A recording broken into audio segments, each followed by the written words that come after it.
Hello YouTube viewers, welcome to my show Camera Tuesday. In today's episode we're going to discuss about Sony a6600. So let's dive right into it. Now this is a camera that is made to be a APS-C king, basically a champion of this sensor size, and you can guess that by the price. It's $1,400, so quite expensive. And this is from Sony's own point of view. It's Sony's APS-C flagship. So it's a 24 megapixel camera, and it's basically vlogging oriented. It's not focused for sports camera and all that. It can do all those things, but it is vlogging oriented, and this screen flips up, and it also has other extra goodies that makes it much more ideal for vlogging. So what are the good things about it? Basically, it's A6400 with some booster added to it. Now, primary thing that everybody complained about A6400 was the lack of in-body image stabilization. Now here they have in-body image stabilization. That's a very big plus for many people, but that's not the most practical add-on to this. The biggest practical add-on to this is basically Sony's Z battery, because you have to understand mirrorless always had a very bad battery life, and batteries are simple equipment. Basically, the bigger you make it, the better it gets. There is no two way around it. You cannot bypass chemistry.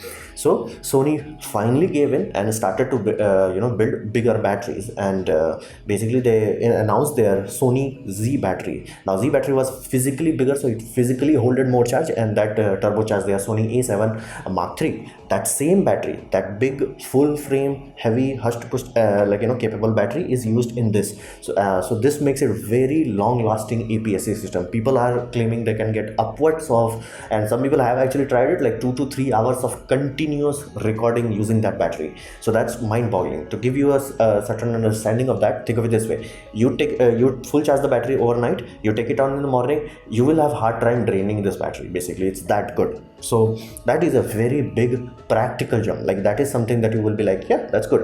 Now you don't have to be like, okay, I'm just gonna keep plugging every few minutes to a USB power bank. So it's quite amazing.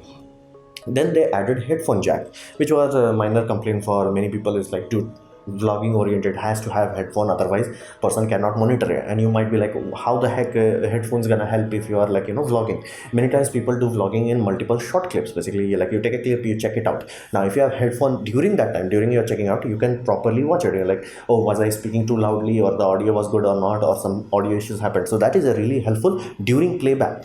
It's priceless. And even if, let's say, somebody else is doing the recording, they can literally communicate to the talent. Basically, the person in front of the camera is like, hey, increase your volume or tone down your volume because it's clipping or something like that. So it's quite amazing to have. And IBUS mirrorless and all that, and IEVF, which is not a big deal for Sony now. So Sony is enabling this in every mode they have. So IEAF is now available for video. So it's a more or less a basic default function that you will get from now on to every video camera. So they are quite a significant pro. The biggest one, the most beneficial one, is the big battery. Headphone jack, depending on your use, you may use it or you may not use it, but the big battery is the biggest one, and IBUS may help some people or not. Are there any consequence to this?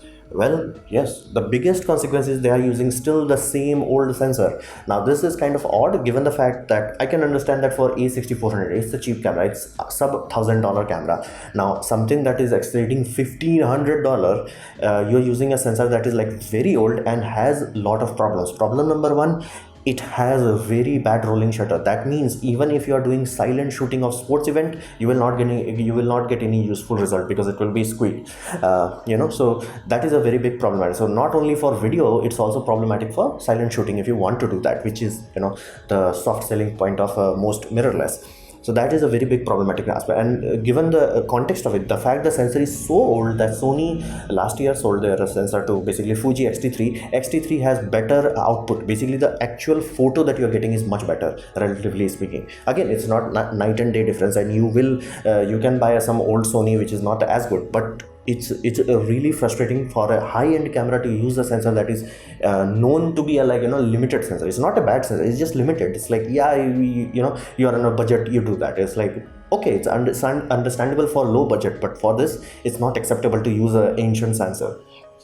On top of that, Sony is always like, we have burst mode, we have good eye autofocus, so you can do sports photography. The biggest limitation that you will face is that it has single UHS 1 card slot.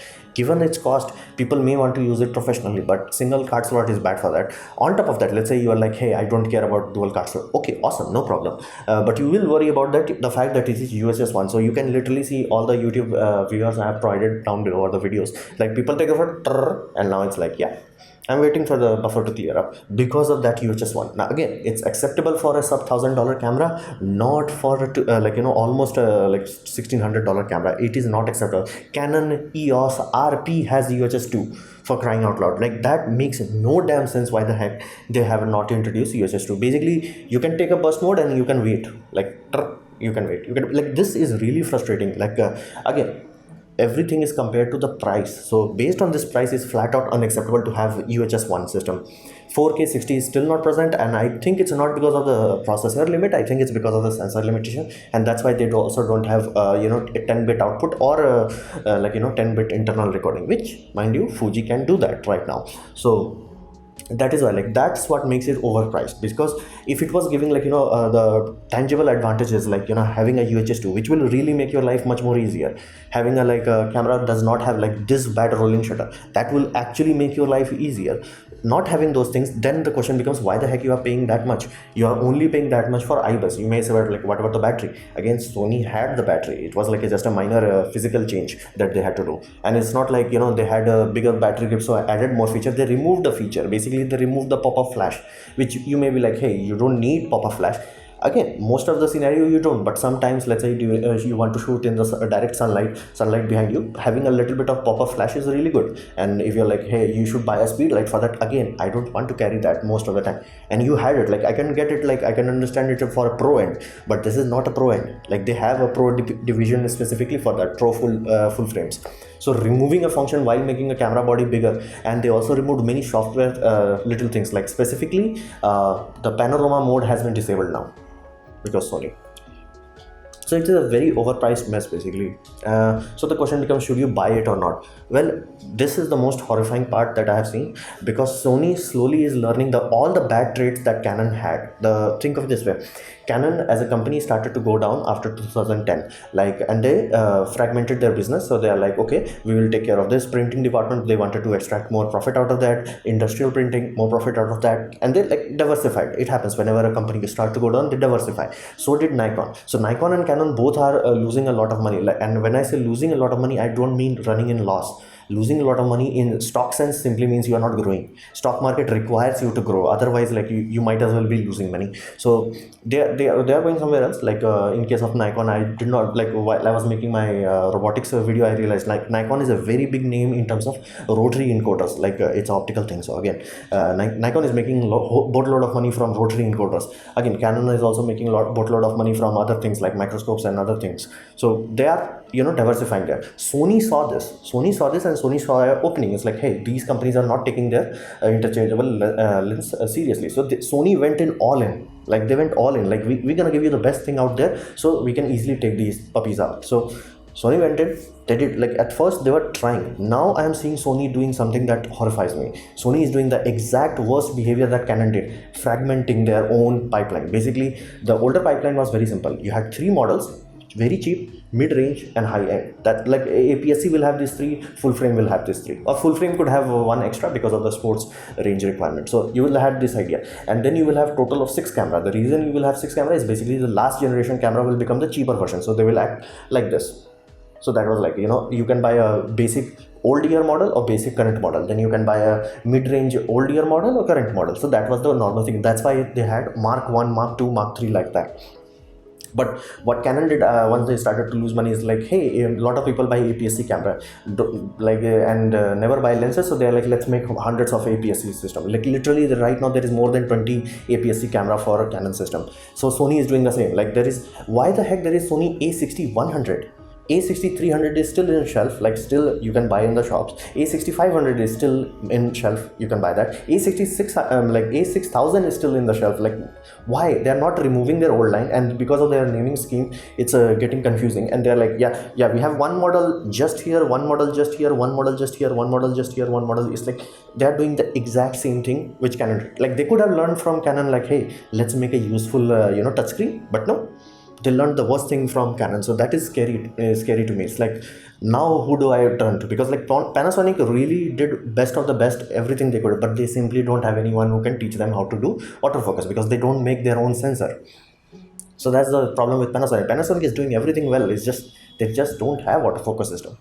So in this scenario, what can you do? Basically, I would say buy A7 Mark III. Now you're like, isn't that expensive? Well, no, simply because if you buy a lens, quote unquote lens, you will find out that it's more or less the same price. And if you're willing to go for second hand, you will be set. You can literally get second hand at $1,600. And if you have some Amazon coupons or some sale, you may be lucky enough to get actual A7 Mark III full frame first hand in the same $1,600 price.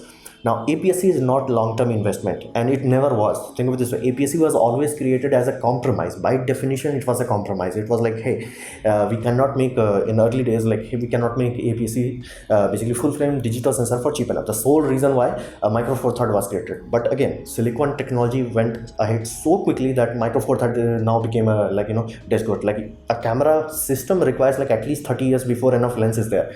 And Micro Four Third only had 10 years. APS-C only had 20 years. And many people who buy APS-C camera, they do not buy lenses for it. Like, I have seen many, and I'm reasonably sure you must have seen many people who just have APS-C camera with kit lens.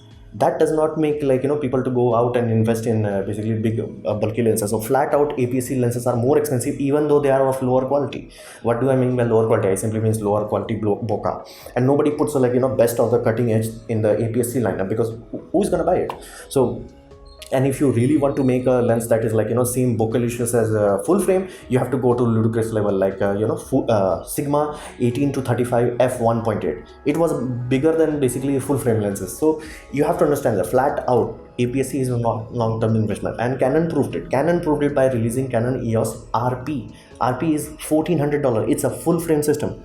Full frame system for $1,400. If photography is your core thing, and it also has UHS too, if photography is your core focus, go with this, you will be happy. And if you're like, hey, I just want to be run and gun and all that, Fuji is better. Like, again, but be mindful, because Fuji does not have a new lens system, because many of their lenses are old system. Basically, the old system is the autofocus motor is slow. So it does have good autofocus, not as good as Sony, but does have good autofocus, but it will lag. It will lag because the lens will not able to keep up. Sony lenses from day one was designed as a video system, because Sony is coming from video camera to photo camera. So their lenses were from day one was designed to be silent, designed to be fast. So you will have that consequence. On top of that, availability of Fuji systems are questionable in my region of the country. So that's up to you. So APS-C flat out is not a long-term investment, and you should not invest that kind of thing. And lenses are more expensive. It's like, what's the point of buying a cheap camera if your lenses cost up more and has lower lower quality, basically in terms of bokeh. You can say you can get sharpness or wildlife photography. Again, most of the Ninja photos that are printed in large format, most of them are in full frame, or some of them are even in medium format. So flat out, this is not something that makes me excited about the future. This is horrifying to me. It's like Sony is literally doing the same thing. It's like, yeah, we just gonna give you IBIS. Hey, let's just make a battery bigger. What about the sensor? Let's upgrade the sensor. No. Let's use the same sensor. Like, they did not even improve the circuitry behind the sensor. Sensor has to be read out. So that is what they did with Sony A9. That is why A9 is so fast. They like the readout circuit, they turbocharge that circuit. So even though it has the same rolling shutter issue, they do not perceive it, because it's reading like 3 times parallelly. So it's very quick. They could have done something like that in this, because it is expensive enough. So this is what bugs me, and it's scary to me. It's like, if Sony is doing this, then only hope we truly have of a company that actually wants to make a good camera is basically either Nikon or Panasonic. So, and Panasonic, God help them, unless somebody figures out like a really clever system of getting contrast detect to be absolutely stable. But again, So this was my presentation on Sony a6600. I hope you liked it, learn from it. In that case, please click the like button. If you didn't like it, didn't enjoy it, I would urge you to press dislike, press it twice to show me your extra disappointment, and please leave a comment because I reply to all of them. Subscribe, press the bell icon if you're free, and as always, thanks for watching.